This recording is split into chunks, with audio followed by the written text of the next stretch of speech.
Graça e paz, irmãos. A gente vai estar estudando hoje, a segunda sessão do capítulo 28 da Confissão de Fé, que vai falar sobre a certeza da graça e da salvação.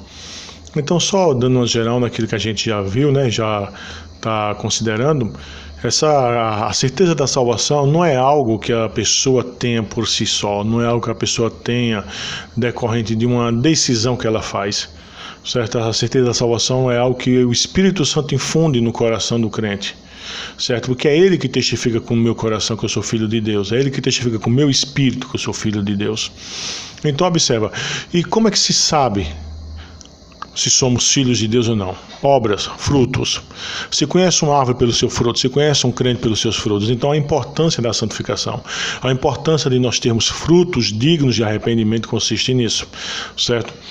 Por quê? Porque hoje em dia nós temos muitos hipócritas, muitas pessoas que se dizem crentes, mas que não têm fruto, que não têm uma vida de santificação, que não procuram a Deus, que não têm prazer nas coisas de Deus, mas que estão em igrejas, não é? E principalmente nesses dias, onde o falso evangelho é propagado de forma violenta, não é? Induzindo os homens, conforme o Senhor Jesus já falou, transformando os homens em 2 vezes mais dignos do fogo do inferno.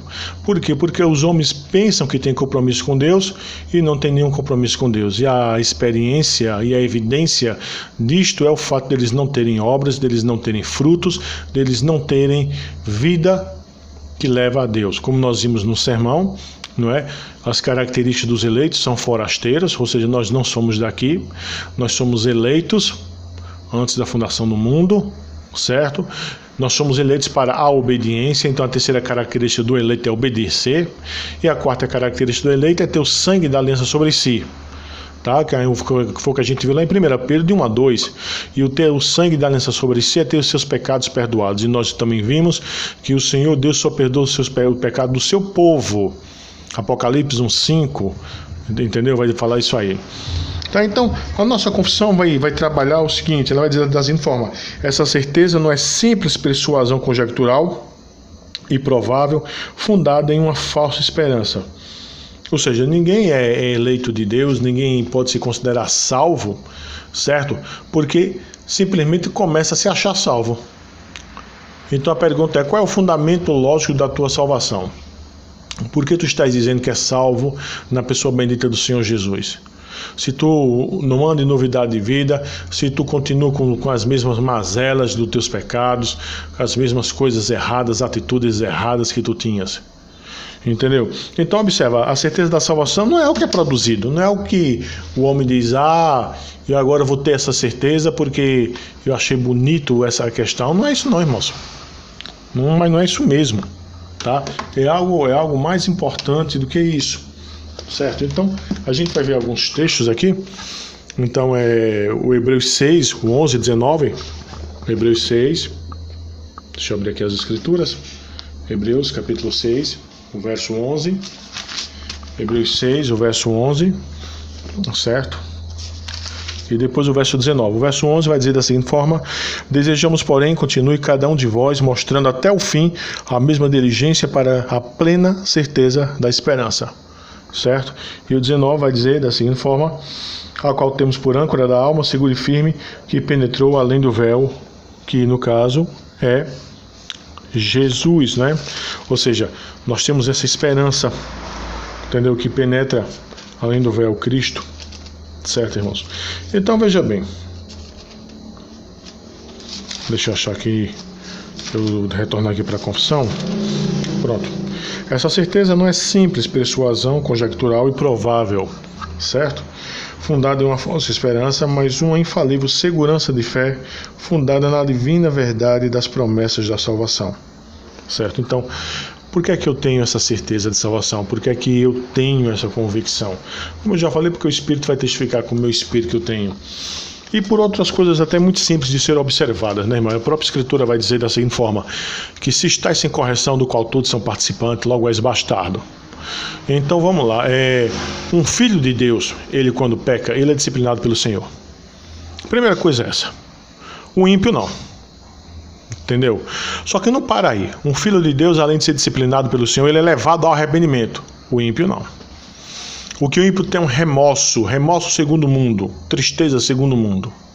Terceira coisa que um filho de Deus vai ter, ele vai produzir frutos de arrependimento. O ímpio não vai produzir fruto de arrependimento. Então, veja só, o que você vê em muita igreja hoje em dia é justamente o ímpio, né? É aquele cidadão que faz coisa errada, continua fazendo coisa errada, não sofre nada por fazer coisa errada, não tem nenhuma aparente disciplina por fazer coisa errada, certo? Muito menos arrependimento. E o que dirá fruto digno de arrependimento? Não tem nada. Então, observa cá. A certeza não é uma simples persuasão conjectural, improvável, fundada em uma falsa esperança, mas uma infalível segurança da fé, fundada na divina verdade das promessas da salvação, na evidência interior daquelas graças nas quais essas promessas são feitas. Entendeu? Ou seja, vamos ver um texto? Está lá em 1 Pedro, capítulo 4. 1 Pedro, capítulo 4. Verso 5, a Escritura vai dizer da seguinte forma: os quais vão de prestar contas àquele que é competente para julgar vivos e os mortos. Então, alguém que realmente é filho de Deus, que tem a certeza de salvação, ele sabe que vai prestar contas a Deus, certo? Ele sabe primeiro que seus pecados foram perdoados em Cristo, mas ele sabe que tudo aquilo que ele fizer, que ele lançar sobre o fundamento, segundo o texto lá de 1 Coríntios 3, ele vai prestar conta, irmãos, de tudo. Ok? Então vamos ver outro texto aqui que a confissão vai dar. 1 Pedro 4, nós já lemos o 5, o 10 e o 11. A Escritura vai dizer da seguinte forma: servir uns aos outros, cada um conforme o dom que recebeu, como os bons dispenseiros da multiforme graça de Deus.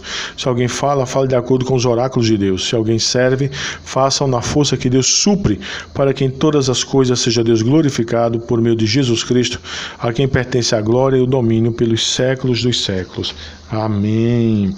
Então observe, irmão, essas evidências interiores daquelas graças, ou seja, a percepção que se for pregar a palavra de Deus tem que pregar de acordo com os oráculos de Deus, a percepção de que se for servir, tem que servir de acordo com a palavra de Deus, porque o fim último da nossa existência, da existência daquele que foi eleito antes da fundação do mundo, da existência daquele que fora salvo, que fora atraído das trevas para a luz, é glorificar a Deus. É muito diferente, né, irmãos? De uma pessoa que não tem convicção de salvação, de uma pessoa que não tem convicção que é filha de Deus. Ele não tem essas questões. Ora, pelo fato dele não ter dele não ter uma nova natureza, da sua velha natureza ainda continuar dentro dele, ele não vai pensar em Deus, ele não vai pensar nas coisas do alto, ele não vai pensar em fazer nada para Deus. Se ele fizer alguma coisa na igreja visando ele, para o benefício dele, nunca é para Deus. E sabe por quê, irmão? Porque ele não tem a necessidade de fazer isto. Ele não tem a necessidade de servir a Deus. Ele não tem a necessidade de glorificar a Deus.